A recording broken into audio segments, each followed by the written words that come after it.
আসসালামু আলাইকুম ওয়া রাহমাতুল্লাহি তাআলা ওয়া বারাকাতুহু। আলহামদুলিল্লাহি ওয়াহদা ওয়াস সালাতু ওয়াস সালামু আলা মান লা নাবিয়্যা বা'দা ওয়া আলা আলিহি ওয়া আসহাবিহি ওয়া বারাকা সাল্লাম। ফাকাদ ক্বালা আল্লাহু সুবহানাহু ওয়া তাআলা ফি কালামিহিল মাজিদ ওয়া ফি ফুরকানিহিল হামিদ। আউযু বিল্লাহি মিনাশ শাইতানির রাজীম। ওয়া আকিমুস সালাতা ওয়া আতুজ যাকাতা ওয়ারকাউ মা'আর রাকিন।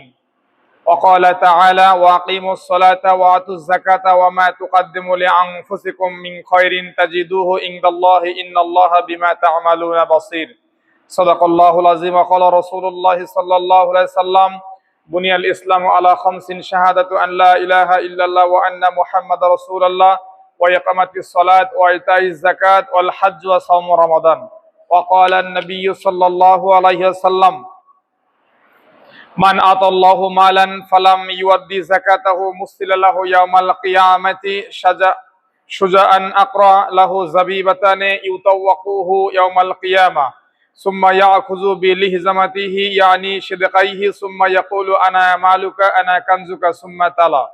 সাদাকাল্লাহুল আযীম। আলহামদুলিল্লাহ, সমস্ত প্রশংসা সেই মহান রব্বুল আলামিনের জন্য, যিনি আমাদেরকে যুলকাদ মাসের পবিত্র জুমা, আমাদের গরিবের হজের দিন, যেটা বিগত জুমায় আমি আপনাদেরকে বলেছি, এই জুমার নামাজের হক যথাযথ আদায় করার মাধ্যমে আল্লাহ সুবহানাহু ওয়া তাআলা আমাদেরকে একটি কবুল উমরা হজের সওয়াব আমাদের আমলনামায় লিখে দিবেন। এরকম একটি দিনে যে রব আমাদেরকে মসজিদে যথাসময়ে যথা নিয়মে উপস্থিত হওয়ার তৌফিক দান করলেন, সেই রব্বুল আলামিনের দরবারে শুকরিয়া দান বলি আলহামদুলিল্লাহ। সেই সাথে লক্ষ কোটি দরুদ ও সালাম বর্ষিত হোক বিশ্ব মানবতার মুক্তির দিশারি গুনাহগার উম্মতের কান্ডারি নবী মুহাম্মদ রাসূলুল্লাহ সবাই পড়ি সাল্লাল্লাহু আলাইহি সাল্লাম। সেই নবীজির পবিত্র রওজা আকদাসে লক্ষ লক্ষ কোটি কোটি দরুদের হাদিয়া পাঠায়। সম্মানিত হাজিরিন, বিগত বছরগুলোতেও ঠিক আমাদের যখন সিজনগুলো আসে, এ সময়ে বিশেষ করে যাকাত এবং উশুর সম্পর্কিত আলোচনা হয়েছে। আলহামদুলিল্লাহ, আজকের জুমাতেও যে আলোচনাটা হবে, সেই আলোচনার মূল বিষয়টা হচ্ছে যাকাত এবং উশর। নরমালি আমরা সাধারণ মানুষ মুসলমানরা নামাজকে কালেমা পড়ে নামাজ পড়লাম আর আমরা মুসলমান হয়ে গেলাম, এরকম একটা দাবি আমরা করে থাকি। অথবা যাদের অর্থ সম্পদ আছে, আমরা হজ করলাম, রমাদান মাসের রোজা রাখলাম, এর মাধ্যমে আমরা নিজেদেরকে পরিপূর্ণ খাঁটি মুসলমান মনে করি। অথচ আল্লাহ সুবহানাহু ওয়া তাআলা এবং তার রাসূল সাল্লাল্লাহু আলাইহি সাল্লাম কোরআনুল কারীমের মধ্যে যে আয়াতে নামাজের গুরুত্বের কথা বলা হয়েছে, প্রত্যেকটি আয়াতে যাকাতের গুরুত্ব একই সাথেই বলা হয়েছে। নামাজের যতটুকু গুরুত্ব রয়েছে, ঠিক যাকাতেরও ততটুকুই গুরুত্ব রয়েছে। কোনো একটির গুরুত্ব আর একটির থেকে কম মনে করলেও ঈমান থাকবে না। সম্মানিত হাজিরিন, আসুন সূরা বাকারার 43 নম্বর আয়াতের শেষে আল্লাহ সুবহানাহু ওয়া তাআলা বলতেছেন, আকিমুস সালাত ওয়া আতুজ যাকাত, হে পৃথিবীর মানুষ, তোমরা নামাজ প্রতিষ্ঠা করো এবং যাকাত দাও, ওয়ারকাউ মা'আর রাকিইন, এবং রুকুকারী বান্দা যারা হবে তাদের সাথে তোমরা নিজেরাও রুকু করো। রুকুকারী বান্দা কারা? রুকু কারা করে? যারা নামাজ কালাম করে তারাই তো রুকু করে। এদের সাথী হইতে বলছে আল্লাহ সুবহানাহু ওয়া তাআলা, এদের সাথে রুকু করতে বলছে একই সাথে। তার মানে এখানে জামাতের গুরুত্ব বোঝানো হয়েছে। তা আমার আয়াতের মূল আলোচনার বিষয় হচ্ছে যাকাত। এখানে যাকাতের কথা বলা হয়েছে। আল্লাহ বলছেন, অনুরূপভাবে যেভাবে তোমরা নামাজ প্রতিষ্ঠা করবে, নামাজ যেভাবে তোমাদের উপরে ফরজ, ঠিক নিসাব পরিপূর্ণ সম্পদ যদি হয় তাহলে তোমাদের উপরে যাকাতও ফরজ। এরপরে সূরা বাকারার 110 নম্বর আয়াতে আল্লাহ বলতেছেন, ওয়াকিমুস সালাত, তোমরা নামাজ প্রতিষ্ঠা করো, ওয়া আতাউজ যাকাত, তোমরা যাকাত প্রদান করো, ওয়া মা তুকাদ্দিমু লিআনফুসিকুম মিন খায়রিন, কল্যাণকর তোমরা যা কিছু মৃত্যুবরণ করার আগে তোমাদের রবের নিকটে প্রেরণ করতেছো, তাজিদুহু ইনদাল্লাহ, তার প্রত্যেকটি তোমরা তোমাদের রবের নিকটে পাবে। কখন? যখন আমরা রবের সামনাসামনি হব।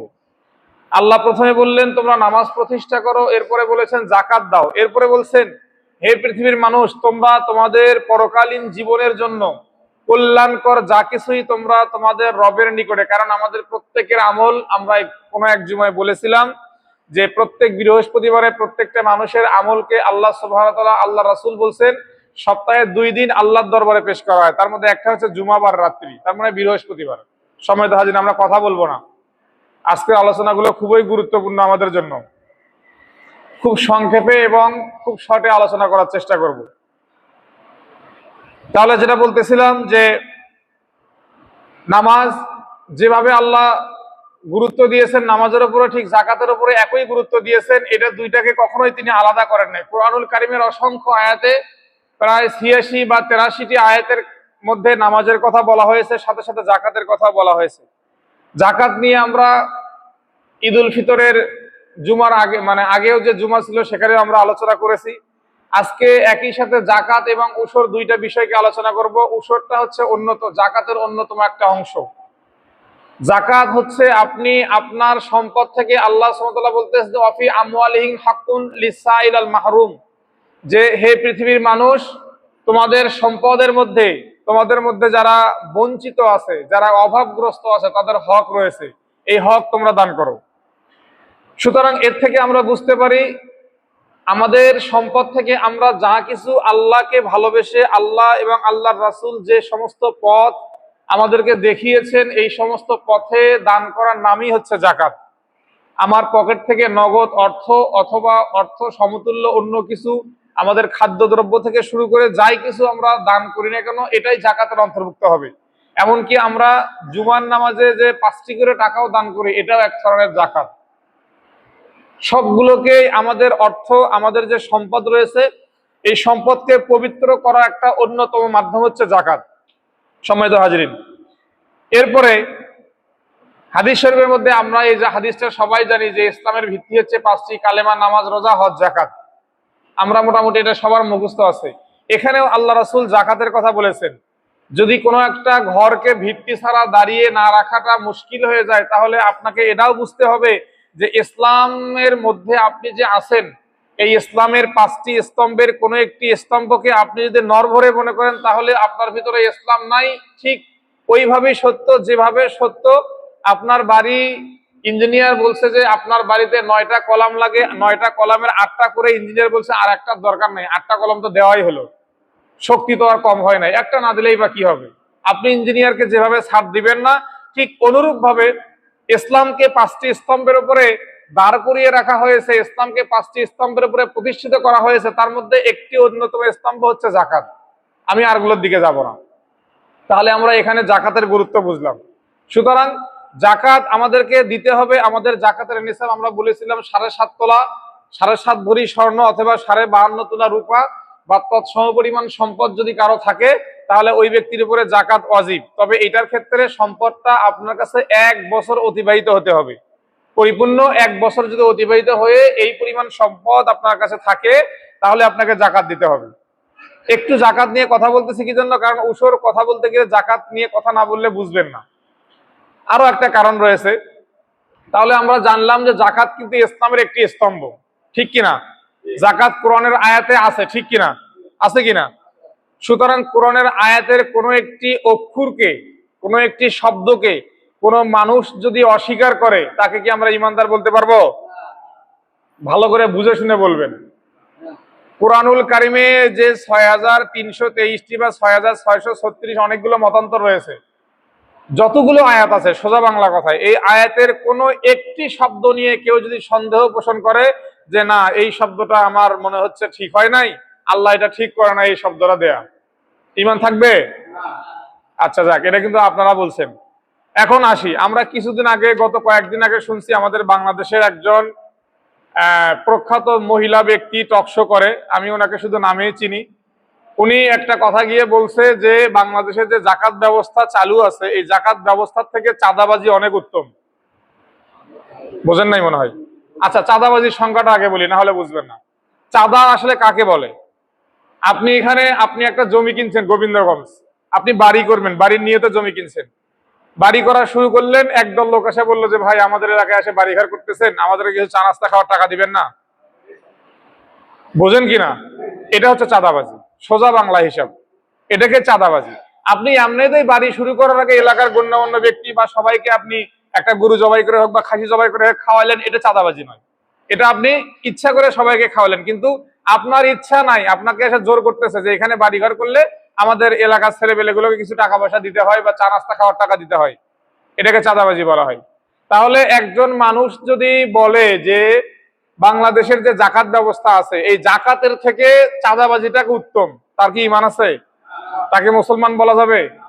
আর যাকে মুসলমান বলা যাবে না, যার ঈমান নাই, তার জানাজা দিয়ে কোনো লাভ আছে? দোয়া করতেছি আল্লাহ তাকে হেদায়েত দান করুক এবং এই ভুল থেকে নিজেকে শুধরিয়ে নেওয়ার তৌফিক দান করুক। কারোর জন্য আমাদের বদদোয়া নাই, আমরা সবার জন্য দোয়া করব আল্লাহ যেন তাদেরকে সঠিক বুঝ দান করে। সবাই বলি আমিন। সম্মানিত হাজিরিন, এখন এই জাকাত অস্বীকারীর পরিণতি কি এ সম্পর্কে কোরআনে অনেক আয়াত রয়েছে, আমি অত বেশি আলোচনার দিকে যাব না। জাকাত অস্বীকারী সম্পর্কে আল্লাহ সুবহানাহু ওয়া তাআলা বলতেছেন, ওয়ালা তাহসাবান্নাল্লাযিনা বাখিলু বিমা আতাহুমুল্লাহু মিন ফাদলিহি হুয়া খায়রাল লাহুম বাল হুয়া শাররুল লাহুম সায়ুতাওয়াকুনা মা বাখিলু বিহি ইয়াউমাল কিয়ামাতি ওয়ালিল্লাহিল মিরাসুস সামাওয়াতি ওয়াল আরদ আল্লাহু বিমা তা'মালুনা খাবীর। আল্লাহ বলতেছেন সূরা আল ইমরান 180 নম্বর আয়াতে যে নিশ্চয়ই আল্লাহ সুবহানাহু ওয়া তাআলা যাদেরকে ভালোবেসে কিছু সম্পদ দান করেন, এই সম্পদ থেকে যারা আল্লাহর রাস্তায় দান করে না, এই সম্পদকে যারা গচ্ছিত রাখে, কিয়ামতের দিন এই সম্পদ তাদের গলার ভিতরে অনেক অনেক গুণ বেশি করে তাদের গলার ভিতরে বেরি পর্যন্ত, ওই যে আসামিদেরকে বলে না ডান্ডা বেরি পড়াইছে, সেকল টাইপের, এটা তাদের গলার ভিতরে কি করে দেওয়া হবে? আল্লাহ বলছেন বেঁধে দেওয়া হবে এবং এইটা নিয়ে সে কিয়ামতের মাঠে উঠবে। মানুষজন দেখলে বলবো কি ব্যাপার, দুনিয়ার অনেক সম্পদ দেখতেছে এই ব্যক্তির ঘাড়ের মধ্যে, এই ব্যক্তি আজকে হাসরের মাঠে এত সম্পদ নিয়ে উঠলো কেন, কি সমস্যা তার?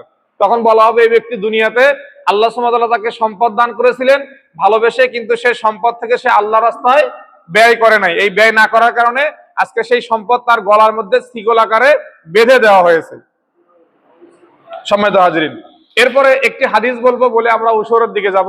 আল্লাহ রাসূল বলছেন, আন আবি হুরায়রা রাদিয়াল্লাহু তাআলা আনহু ক্বালা ক্বালা রাসূলুল্লাহ সাল্লাল্লাহু আলাইহি সাল্লাম মান আতাহুল্লাহু মালান, যে ব্যক্তিকে আল্লাহ সুবহানাহু ওয়া তাআলা কোন সম্পদ দান করলো, ফালাম ইউআদ্দি যাকাতাহু, সেই সম্পদের যাকাত সেই ব্যক্তি আদায় করলো না, মুসিলা লাহু ইয়াউমাল কিয়ামাতি শুজাআন আকরা, সেই ব্যক্তির ওই সম্পদকে কিয়ামতের দিন সাপের আকৃতি, বিষধর সাপের আকৃতি করে তার সামনে দেওয়া হবে।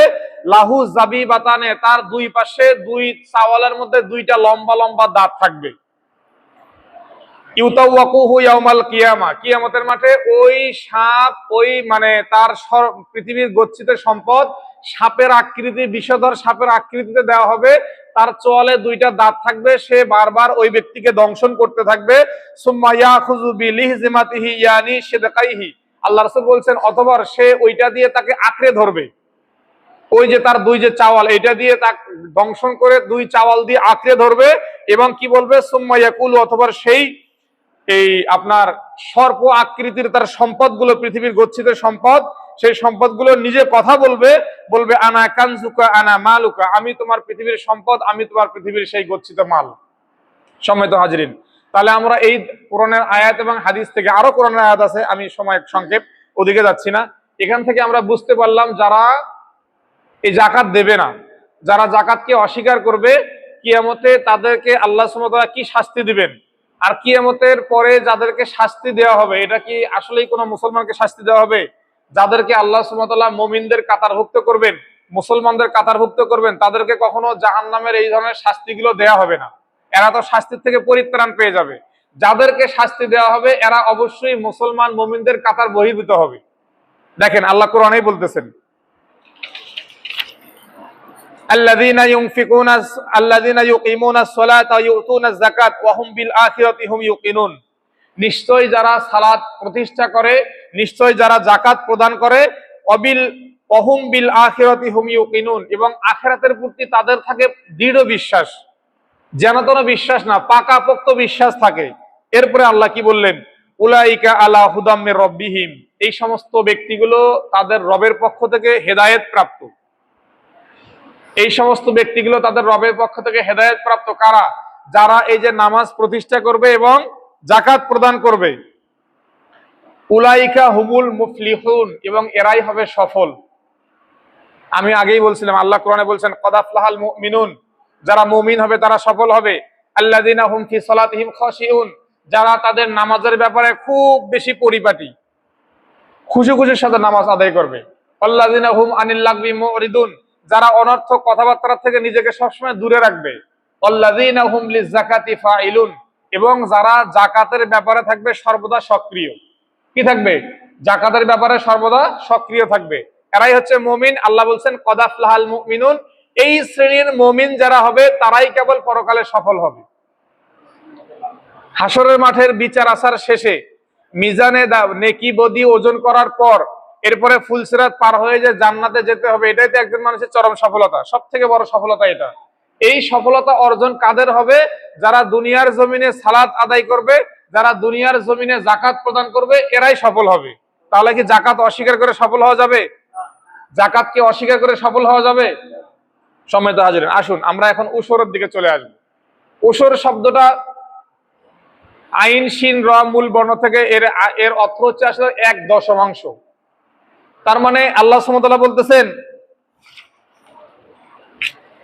ওয়াতু হাক্কাহু ইয়াউমা হাসাদিহি, সূরা আনআম আয়াত নাম্বার 141 নাম্বার। আল্লাহ বলতেছেন ওয়াতু, তোমরা দান করো, হাক্কাহু, ওই সম্পদের হক, ইয়াউমা হাসাদিহি, যেদিন সেই সম্পদ তুমি তোমার ঘরে তোলো।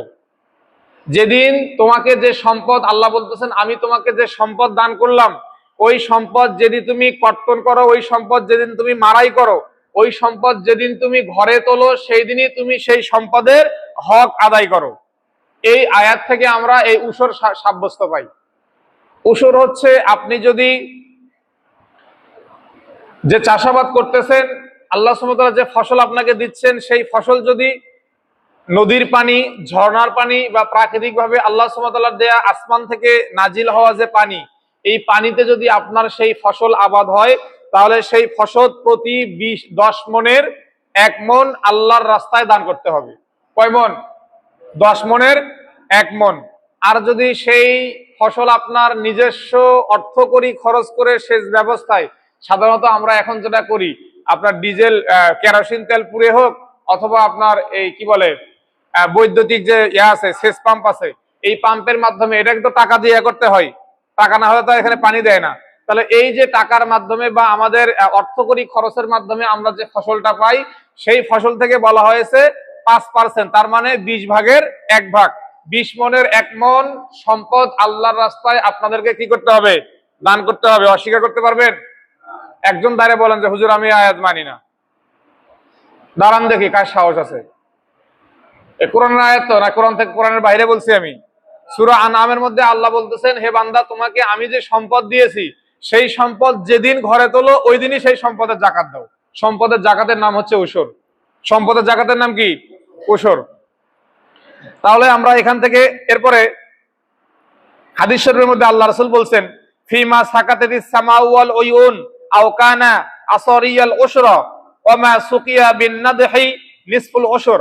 আল্লাহ রাসূল বলছেন আসমান থেকে নাজিল হওয়া পানি অথবা আপনার কোনো ঝর্ণার পানি, এই পানি দিয়ে যে সম্পদগুলো মানুষ চাষাবাদ করে এবং আল্লাহ সুবহানাহু ওয়া তাআলা দান করেন, সেই সম্পদের 10 ভাগের 1 ভাগ আল্লাহর রাস্তায় দান করতে হবে। আর যে ফসল আল্লাহ সুবহানাহু ওয়া তাআলা মানুষকে দান করেন এবং সেই ফসলের সেচ ব্যবস্থা, প্রাকৃতিক সেচ মানে কৃত্রিম সেচ ব্যবস্থার মাধ্যমে, অর্থকরী খরচ করে যে সেচ ব্যবস্থা হয়, এই সেচ ব্যবস্থার মাধ্যমে যে ফসলটা পায়, সেই ফসলের 20 ভাগের কয় ভাগ? 1 ভাগ দান করতে হবে। হাদিসটা বুখারী শরীফে আসছে। বুখারী শরীফকে বলা হয় আসাহুল কিতাব বাদা কিতাবিল্লাহি তাআলা তাতাস সামাই। আসমানের নিচে কোরআনের পরে সব থেকে শুদ্ধ কোন কিতাব যদি পৃথিবীর জমিনে লেখা হয়ে থাকে কোন মানুষ দ্বারা, সেটা হচ্ছে বুখারী শরীফ। কোরআনের আয়াতকে অস্বীকার করলে যেভাবে একজন মানুষ কাফের হয়ে যায়, বুখারী শরীফের কোন একটা হাদিসকে অস্বীকার করলেও সে কাফের হয়ে যাবে। এটাই বিধান। বুঝতে পারছেন?